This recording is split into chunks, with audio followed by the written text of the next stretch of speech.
अध्यक्षीय भाषण प्रस्तुत करें। धन्यवाद।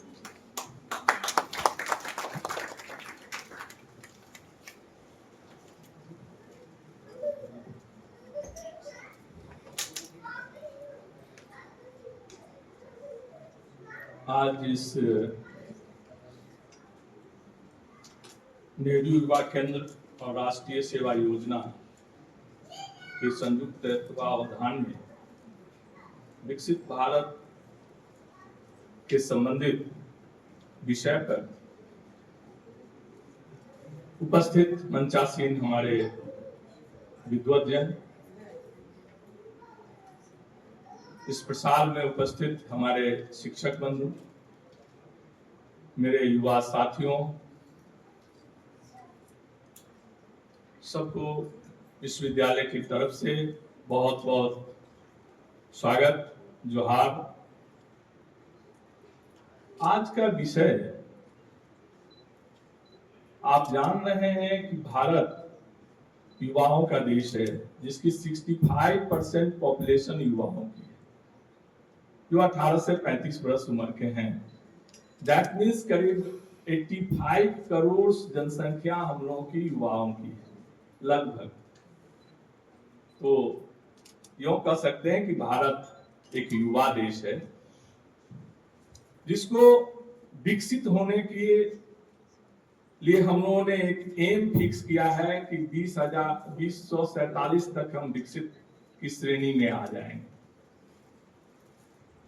और जनसंख्या हमारी युवाओं की है, तो आपको तय करना है, और यह युवा संसद भी इसी के लिए आयोजित किया गया है।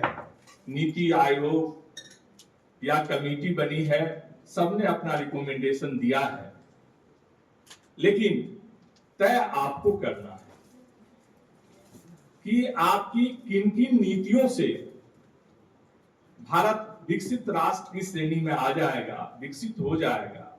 यह नीतियां आपको तय करनी है, इसके सुझाव आपको देने हैं, और इसी के चलते इसी पर विचार मंथन के लिए युवा संसद का आयोजन किया गया है कि आप किस तरह से अपने विचार रखते हो फॉर और अगेंस्ट में। यह आपको सीखने की, आपको दूसरे के लिए उदाहरण बनने की जरूरत है।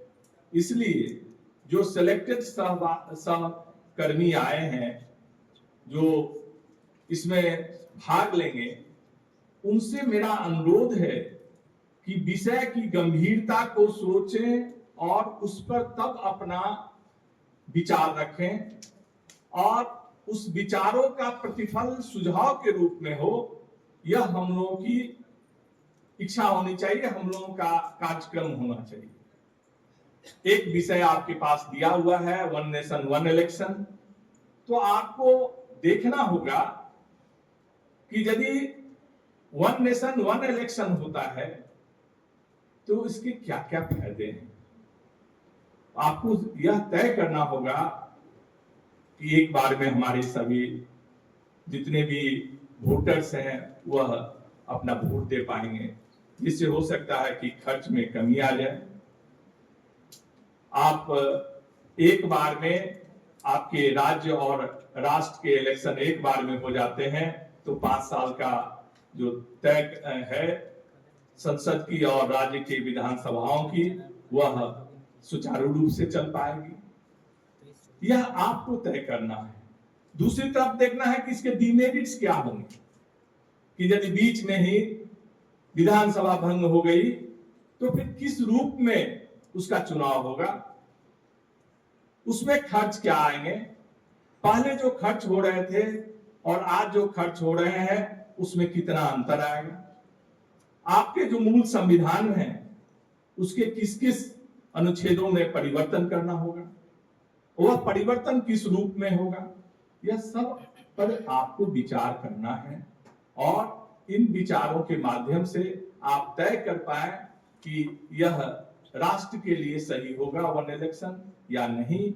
इस पर सुझाव देंगे, क्योंकि विधि सम्मत जो आयोग है, जो नीति आयोग है, जो कमेटी बनी है, वह सब लोग अध्ययन करके दे चुके हैं, लेकिन आप युवाओं की भागीदारी चूंकि इलेक्शन में सबसे अधिक है, इसलिए आपको ही तय करना होगा कि आपका वन नेशन वन इलेक्शन हो या न हो, क्योंकि आप युवा हैं, आप ही को इलेक्शन देना है, आप ही को भारत का भाग्य तय करना है। इसलिए जरूरत है कि आप सही रूप में अपने अध्ययन और शोध के माध्यम से आप अपने सुझाव दें, और यह सुझाव हम लोग कोशिश करेंगे कि यह सरकार तक पहुंचे और आपके सुझाव विचार में रखे जाए, तभी यह विकसित भारत की श्रेणी में आ पाए। राष्ट्रीय सेवा योजना और नेहरू युवा केंद्र द्वारा जो यह कार्यक्रम चलाए जा रहे हैं, यह कल भी चलेंगे, और इसमें जो हमारे राष्ट्रीय सेवा योजना के कोऑर्डिनेटर हैं धनंजय जी और महाविद्यालय के कोऑर्डिनेटर्स जो आए हैं, उन सबका मैं स्वागत करता हूं, और यह आशा करता हूं कि आपके जो चयनित छात्र हैं वह निश्चित रूप से एक कंक्रीट सुझाव देंगे, और वह सुझाव हमारे राष्ट्र का और राज्य का भाग्य तय करेगा, ऐसी मेरी आशा है। आप जितने इसमें अपने प्रखर विचार रख पाएंगे, निश्चित रूप से सुझाव भी वैसा ही होगा। इसलिए हम सभी छात्र युवाओं से अनुरोध करते हैं कि आप अपने विचार तर्क सम्मत रखेंगे, विधि सम्मत रखेंगे और संविधान के अनुकूल रखेंगे। उससे यह तय हो पाएगा कि हमारा वन नेशन वन इलेक्शन का फेट क्या है, भाग्य क्या है, वह हो पाएगा या नहीं। इसी पर हम लोग विचार करने के लिए अभी एकत्रित हुए हैं। नेक्स्ट सेशन आपका चलेगा, और यह जो विचार होंगे वह भारत सरकार और राज्य सरकार तक भी प्रेषित होंगे। आप सभी ने यहाँ आकर अपना योगदान दिया, कार्यक्रम को चलाने में, आगे बढ़ाने में अपनी भागीदारी निश्चित की है। आप सभी को बहुत बहुत धन्यवाद।